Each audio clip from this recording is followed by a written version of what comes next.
and welcome to Nexus Extra. This week, we've been looking at the Queen's funeral.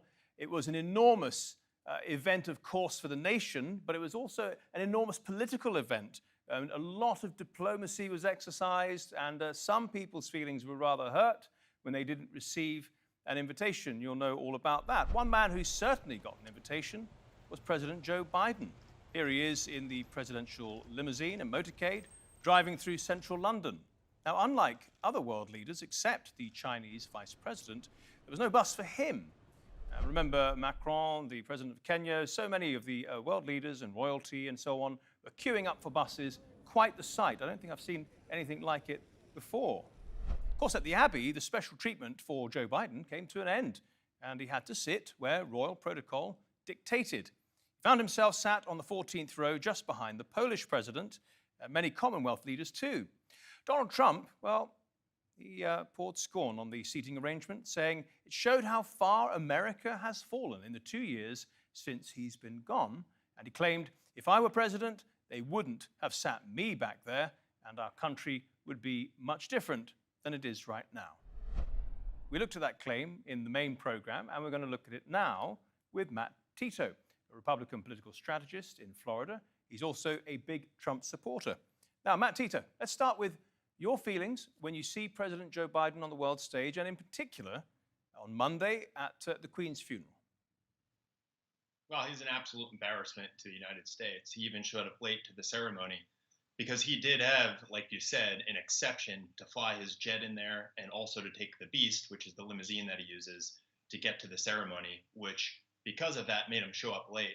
And then even on his way to the ceremony, he was stuck in traffic, and there were hecklers screaming, "Let's go, Brandon," which is a phrase we use here in the United States to mock Joe Biden.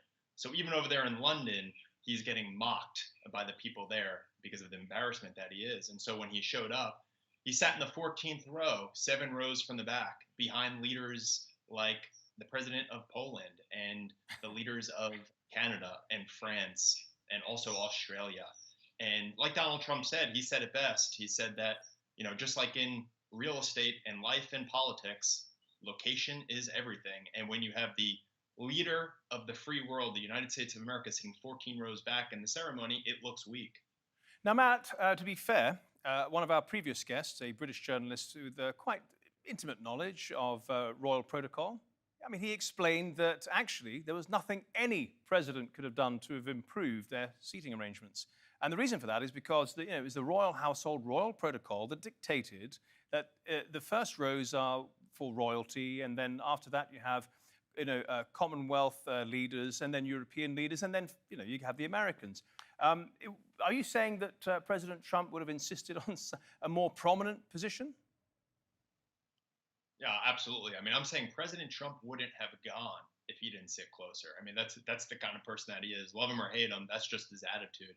And I think that he, at the very least, would have moved to the first row of the other countries, the other world leaders section, right? Because of course there's certain royal protocol. You've got the Commonwealth and the monarchs and the Queen's family, but then you've got the other world leaders, and he was even behind some other world leaders, and that was because of his, being late to the ceremony, which was a complete embarrassment. How do you show up late to that ceremony? You knew it was coming. You had plenty of time to get there. Maybe they had to wake him up from his nap to get him to come in, but total embarrassment for us. Look, I can't agree that Trump would not have come, because he had immense respect for the Queen. And in fact, during the state visit, that went quite well, at least from an outsider's perspective. But let me ask you about Joe Biden sort of postponing the meeting he was supposed to have with Prime Minister Liz Truss, the new Prime Minister.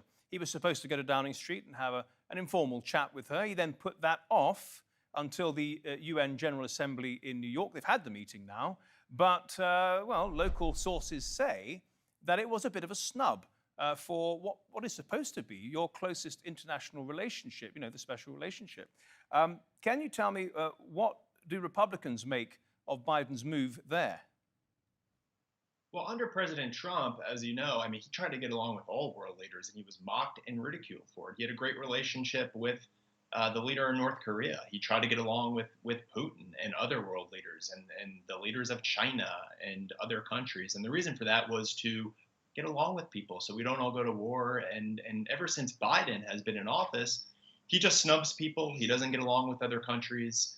He starts conflicts. And I think that's just the difference in approach between, the past two U.S. presidents is that, one tries to win friends and influence people and get along, and then the other one, marches to the beat of his own tune and does whatever he wants and doesn't care if he blows people off. So I think that was extremely disrespectful what he did, for sure. It's interesting that the mainstream media, when Trump was still a candidate and then became president, the mainstream media in your country was saying that he would destroy relationships with allies. And I can think of one example where he didn't destroy the relationship, but he really brought pressure to bear on all the NATO members to pay more. And of course, it's turned out that that would have been a very prudent decision given what's happened with Russia and Ukraine. But you're saying that actually Biden has been destructive to relationships with allies.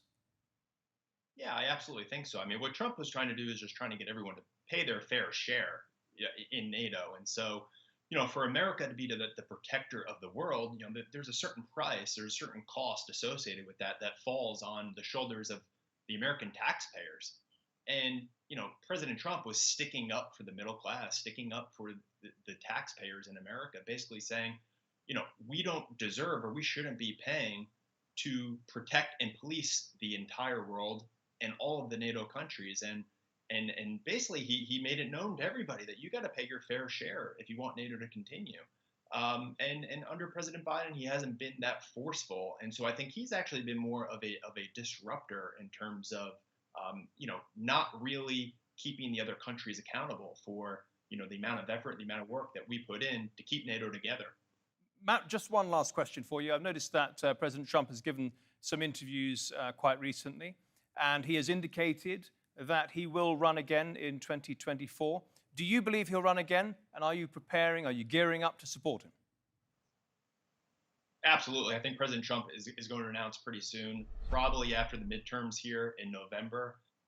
I fully expect him to run for president, and I fully expect him to win. I will be supporting him. Absolutely.